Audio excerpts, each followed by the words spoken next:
भारत के महान गणितज्ञ श्रीनिवास रामानुजन ने गणित में कई ऐसे फॉर्मूले दिए जिनकी वजह से उन्हें संख्या का जादूगर भी कहा जाता है और अपनी प्रतिभा और मौलिक तर्क शक्ति से उन्होंने गणित में कई महान खोजें की। सिर्फ 12 वर्ष की उम्र से उन्होंने बिना किसी औपचारिक शिक्षा के मैथमेटिकल थ्योरम्स यानी गणित के सूत्रों की खोज शुरू कर दी थी। उन्होंने 32 वर्ष के अपने छोटे से जीवन में गणित के करीब 3900 सिद्धांत बनाए जिससे गणित के सवाल हल किए जाते हैं और इन्हें शुद्ध गणित की भाषा में आइडेंटिटीज और इक्वेशंस कहते हैं। इनमें से कई सिद्धांत रिजल्ट तो सही देते हैं पर उनके प्रोसेस पर अब भी रिसर्च जारी है। रामानुजन के विचारों की श्रेष्ठता यही है कि वो अपने वक्त से बहुत आगे की सोचते थे। रामानुजन के रिसर्च पेपर कई बार पत्र पत्रिकाओं और जर्नल्स में नहीं छपते थे क्योंकि संपादक उनकी थ्योरीज को समझ ही नहीं पाते थे, पर बाद में उन्हीं सिद्धांतों से मैथ्स, फिजिक्स और एस्ट्रोनॉमी की बड़ी बड़ी समस्याएं सुलझाई गई। वर्ष 1919 में उन्होंने एक सिद्धांत की खोज की जिसे मॉक थीटा फंक्शन कहते हैं। यह असंख्य यानी इनफिनाइट होने वाली गणना यानी कैलकुलेशन की समस्या को सुलझाने में काम आता है। लंबे समय तक इसे समझने के लिए दुनिया भर के वैज्ञानिक मेहनत करते रहे और वर्ष 2002 में पता चला कि ब्रह्मांड की सबसे बड़ी पहेली कहे जाने वाले ब्लैक होल को समझने के लिए मॉक थीटा फंक्शन का प्रयोग ही जरूरी है। यानी रामानुजन अपने समय से 83 वर्ष आगे चल रहे थे। अब इस फंक्शन का इस्तेमाल ऐसी चीज की गणना के लिए भी किया जा रहा है जिसका ग्रोथ पैटर्न समझ में ना आ रहा हो। जैसे कैंसर हो जाने पर शरीर में कोशिकाओं की वृद्धि रैंडम होती है, यानी पता ही नहीं चलता कि कैंसर किस तरह से फैल रहा है। ऐसे में इसका इलाज बहुत कठिन होता है। अब रामानुजन के फॉर्मूले की मदद से यह तय किया जाता है कि कैंसर पेशेंट को कब और कितनी दवाई दी जाए। अब आपको रामानुजन की महानता साबित करने वाली एक घटना बताते हैं। रामानुजन ने वर्ष 1913 में मशहूर British mathematician professor G.H. Hardy को एक चिट्ठी लिखी थी। इसके बाद रामानुजन को कैम्ब्रिज यूनिवर्सिटी जाने का मौका मिला। प्रोफेसर हार्डी के मुताबिक गणित के जिन सूत्रों को सुलझाने में बड़े बड़े गणितज्ञों को भी 5 से 6 घंटे का समय लगता था, उसे सिद्ध करने के लिए रामानुजन सोचने का भी वक्त नहीं लेते थे। यानी जब तक उनके सामने सवाल लिखा जाता तब तक वो उसका जवाब भी ढूंढ लेते थे। विद्वानों के मुताबिक सिर्फ मानसिक शक्तियों की मदद से ही ऐसा करना संभव नहीं था। कहा जाता है जब भी रामानुजन किसी गणित की समस्या को हल करते थे तब वो अपनी दोनों आंखों के बीच के हिस्से में अपना ध्यान केंद्रित करते थे। योग के मुताबिक ये वही जगह है जहां पर शरीर की आध्यात्मिक शक्तियों का चरम बिंदु होता है।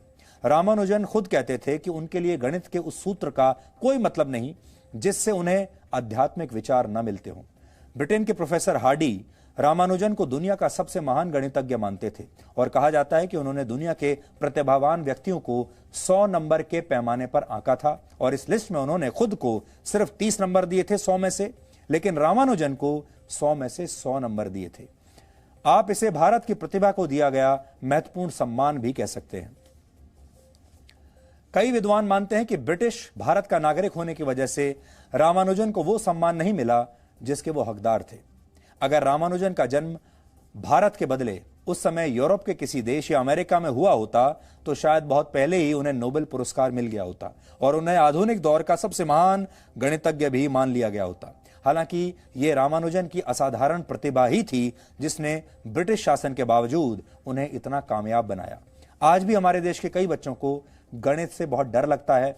आप में से भी ज्यादातर लोगों को स्कूल में, कॉलेज में गणित से बहुत डर लगता होगा और हो सकता है आज भी आपके घर में कोई ना कोई बच्चा ऐसा हो जो मैथ से बहुत डरता होगा।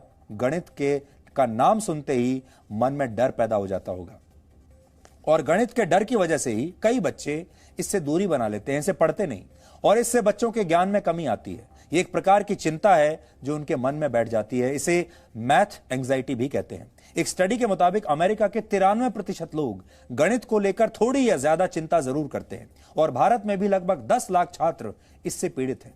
भारत में 14 वर्ष से लेकर 18 वर्ष तक के युवा दूसरी कक्षा के स्तर का गुणा भाग भी नहीं कर पाते। हालांकि मैथ्स के डर का इलाज संभव है। शिक्षक चाहें तो बहुत ही क्रिएटिव तरीके से, आसान तरीके से इसे पढ़ाकर बच्चों का डर दूर कर सकते हैं और उन्हें प्रेरणा दे सकते हैं। छात्रों के लिए भी जरूरी है कि मैथ्स को समझने के लिए वो हमेशा सवाल पूछते रहें।